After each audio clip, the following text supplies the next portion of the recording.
नमस्कार जोहर, आप देख रहे हैं दर्पण लाइव टीवी समाचार। मैं बबलू मरंडी।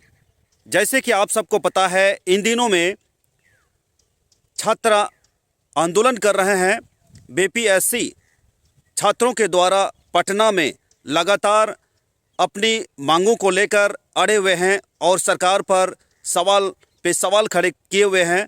और उसी के समर्थन में कल शाम से प्रशांत किशोर जी, जन स्वराज के सूत्रधार प्रशांत किशोर, पटना गांधी मैदान में वहां पर छात्रों के समर्थन में वो लगातार कल से धरना पर बैठे हुए हैं। और आइए आपको सुनाते हैं सरकार को घेरते हुए क्या कुछ कहा उन्होंने।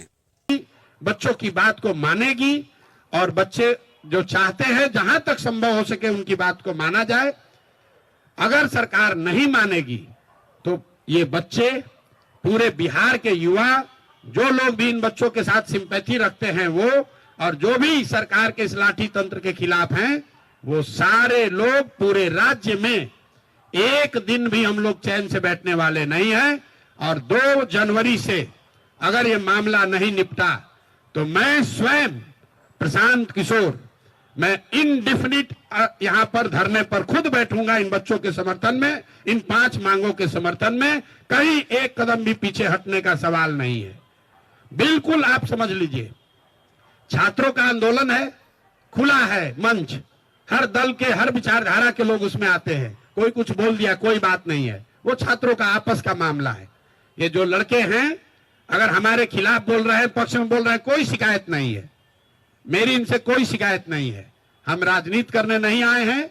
जितने लोग यहाँ बैठे हुए, आपको मालूम है 2.5 बरस में मैंने किसी भी आंदोलन में, धरने प्रदर्शन में हिस्सा नहीं लिया है। ये पहला ऐसा मौका है जब मैं सब कुछ छोड़कर इन बच्चों के साथ खड़ा हूं। इसलिए खड़ा हूं कि इनका दर्द समझ रहा हूं। चूंकि प्रशांत किशोर जी ने पहले ही सरकार को आगाह किया था कि सरकार इन छात्रों का जो मांगे हैं, जो आज सड़क पर आंदोलन कर रहे हैं, छात्रों के साथ मारपीट की जा रही है, सरकार के प्रशासनिक तंत्र जो बेरहमी से छात्रों के बीच पेश आ रहे हैं, छात्रों को पीटा गया, इस बात को लेकर प्रशांत किशोर, उसके अंदर बहुत आक्रोश देखा गया। और इसको लेकर के प्रशांत किशोर सीधा सीधा सरकार से ये सवाल करते हुए ये कह रहे हैं कि जो है सरकार इन छात्रों की बातों को माने और समस्या को समाप्त करें, समाधान करें, ताकि ये छात्र जो आज सड़क पर उतरे हैं, यदि सरकार इनकी बात को नहीं मानती है, नहीं सुनता है, तो इससे बड़ी आंदोलन हो सकती है। और प्रशांत किशोर जी ने यह भी कहा कि यदि सरकार इनकी बातों को नहीं मानेगी तो हम 2 तारीख से हम अनिश्चितकालीन हड़ताल में जाएंगे। और उसी के तर्ज पर कल शाम 5 बजे से अनिश्चितकालीन हड़ताल के लिए गांधी मैदान, महात्मा गांधी स्टैचू के नीचे धरने पर बैठे हैं। कई छात्रों, कई समर्थक उनके साथ भी मौजूद हैं। आपने सुना प्रशांत किशोर जी क्या कह रहे हैं और हम लोग की उसमें भूमिका क्या होगी। तो मैं चाहूंगा कि छात्रों की ओर से आप बात कर लूं। हम लोग की जो 5 मांगे थी कि री एग्जाम होना चाहिए और जिन साथियों के ऊपर एफआईआर हुआ है उसको वापस लिया जाए। सोनू यादव नाम का जो एक लड़का इस पूरे मामले के कारण उसने आत्महत्या कर ली, उसके परिवार वालों को 10 लाख का मुआवजा मिले और सरकारी नौकरी मिले। पुलिस वालों की ओर से जो बर्बरतापूर्वक लाठीचार्ज किया गया, उनके ऊपर कार्रवाई हो। इन तमाम मांगों को हमने रखा चीफ सेक्रेटरी के सामने, वहाँ होम सेक्रेटरी भी थे। तो ब्यूरोक्रेसी का अपना जो एक नपतुला तरीका होता है जवाब देने का, वो एक खांचे में ही बोलते हैं, वही तरीका था चीफ सेक्रेटरी सर का भी। न तो उन्होंने हाँ कहा किसी भी मांग को लेकर और ना कहा नपतुला जवाब की देख लेंगे, जांच करवा लेते हैं, हम चाहे तो 24 घंटे में जांच करवा लेते हैं, उसके बाद जो होगा आपके हित में निर्णय लिया जाएगा। हम लोगों ने तमाम जो मांगे रखी उसमें हमने जो हमारा जो री एग्जाम का मुद्दा था उसके लिए हमने ठोस तर्क दिया कि क्या सर 18,000 लोगों का अलग से एग्जाम लिया जा रहा है, पीटी में जो कुल रिजल्ट होगा वो लगभग 20 से 21,000 लोगों का रिजल्ट होगा और 18,000 का एग्जाम आप अलग से ले रहे हैं, यानी कुल रिजल्ट का 90% के बराबर ये है। और नॉर्मलाइजेशन आयोग कह चुका है कि नॉर्मलाइजेशन नहीं होगा, यानी 2 अलग अलग डेट पर आप एग्जाम ले रहे हैं और नॉर्मलाइजेशन नहीं करेंगे तो फिर ये इंजस्टिस होगा किसी ना किसी एक, या तो 13 दिसंबर को जो एग्जाम हुआ है उनके साथ इंजस्टिस होगा या 4 जनवरी वाले के साथ इंजस्टिस होगा। इस बात के ऊपर वो चुप हो गए, इसका कोई जवाब नहीं था उनके पास शायद। और को नेतृत्व का कोई इतना चिंता नहीं है। हम तो गांव में पैदल चल रहे 2 साल से, ये लोग तो पटना में बैठे हैं, जितना जिसका नेतृत्व लेना है ले ले। आप ये बताइए, 1 मिनट रुकिए, तेजस्वी यादव जी ऑपोजिशन के लीडर हैं, ऑपोजिशन के लीडर हैं। कल लाठीचार्ज होने के बाद, लाठीचार्ज होने के दौरान या पूरे दिन छात्र संसद में या बच्चों से मिलने अस्पताल में या गर्दनी बाग में कभी गए? आज तक गए? अगर कोई खड़ा था बच्चों को बचाने के लिए तो प्रशांत किशोर ही खड़े थे। हाँ, ये जरूर है, छात्रों का ये कहना है कि भैया अगर आप एक घंटा और रहते ना तो हम लोग को कोई नहीं मारता। ये विश्वास भी छात्रों का प्रशांत किशोर पर ही है, दूसरे पर नहीं है। डेलीगेशन के साथ मुझे जाने का अवसर मिला।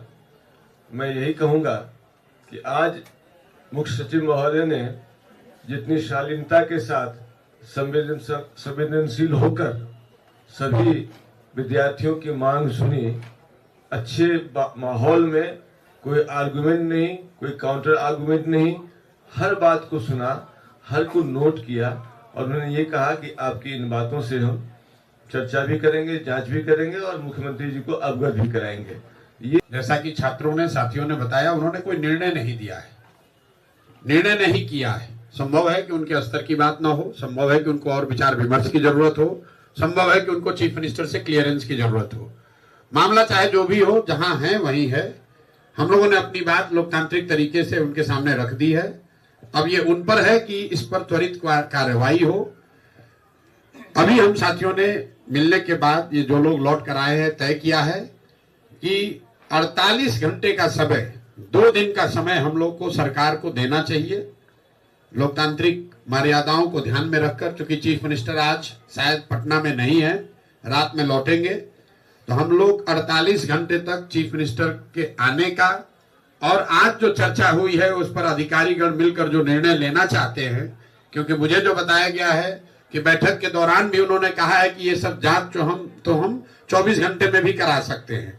तो उन्हीं बातों का, क्योंकि मैं तो वहां था नहीं, लेकिन उन सभी बातों का सार जो है मिलकर हम लोगों ने तय किया है कि अगर, और ऐसी मेरी समझ भी है कि अगर सरकार चाहे तो अगले 48 घंटे में इसका एक उपाय, आगे का रास्ता निकाला जा सकता है।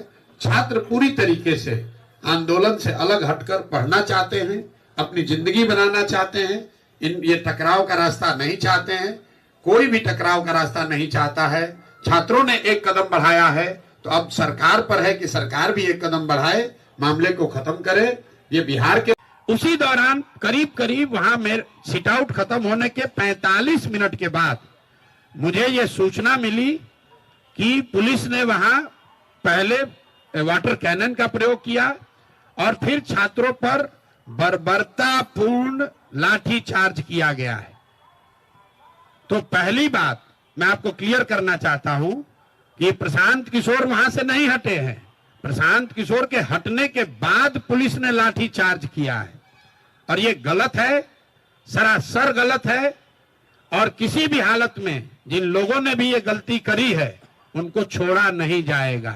जब तक हम हैं, पूरी ताकत से जिन लोगों ने भी छात्रों पर लाठी चलाई है उनको छोड़ा नहीं जाएगा। आंदोलन नीचे अब होने वाला नहीं है, क्योंकि अगर वहां 1000-1500 छात्र रह भी गए थे, वहां ट्रैफिक नहीं रुका हुआ था, छात्र कोई उपद्रव नहीं कर रहा था, किसी सार्वजनिक संपत्ति का कोई नुकसान नहीं हुआ है। पुलिस चाहती तो उसको हल्के से अपने आप छात्र वापस जा रहे थे। पुलिस ने जिस बर्बरता से लाठीचार्ज किया है, मुझे ऐसा लग रहा है ये पटना में 2-4 पुलिस अफसर, इनको नया हीरोइज्म करने का आदत हो गया है। तो आपके माध्यम से मैं बता रहा हूं, आप लोगों ने सूचना दी है कि हम लोग पर एफआईआर हुआ है। आज हम लोग यहाँ के पुलिस पर एफआईआर भी करेंगे, पुलिस पर कोर्ट में भी जाएंगे, इनको ह्यूमन राइट्स में भी ले जाएंगे और जिन बच्चों को बर्बरतापूर्ण तरीके से मारा गया है, एक एक उसका हिसाब होगा। अगर लड़कों से नारेबाजी करने से लड़के उल्लंघन कर रहे हैं कानून का, तो आप लड़कों को दौड़ा दौड़ा कर मार रहे हैं, वो कानून का उल्लंघन नहीं है? कौन से कानून में लिखा हुआ है कि पुलिस ऐसे मार सकती है? कोई नहीं मार सकता है। और अभी एक मौका में फिर से सबके हित में, हम लोग लफंगई करने नहीं आए हैं। मैं चाहता हूं और छात्र ये चाहते हैं कि उनका रास्ता निकले। तो आपने सुना प्रशांत किशोर जी को, छात्रों को उकसाने को लेकर जो भ्रांतियां फैलाई जा रही थी, उन्होंने पूरी तरह से साफ कर दिया कि आज प्रशांत किशोर छात्रों का आंदोलन में, उनके समर्थन में आज बैठे हैं गांधी मैदान पर। तो आपने हमारे इस वीडियो को अंत तक देखा, इसलिए आपको बहुत बहुत धन्यवाद। और इसी तरह खबर देखने के लिए हमारे चैनल को सब्सक्राइब करें और शेयर करें। तब तक दीजिए हमें इजाज़त। धन्यवाद।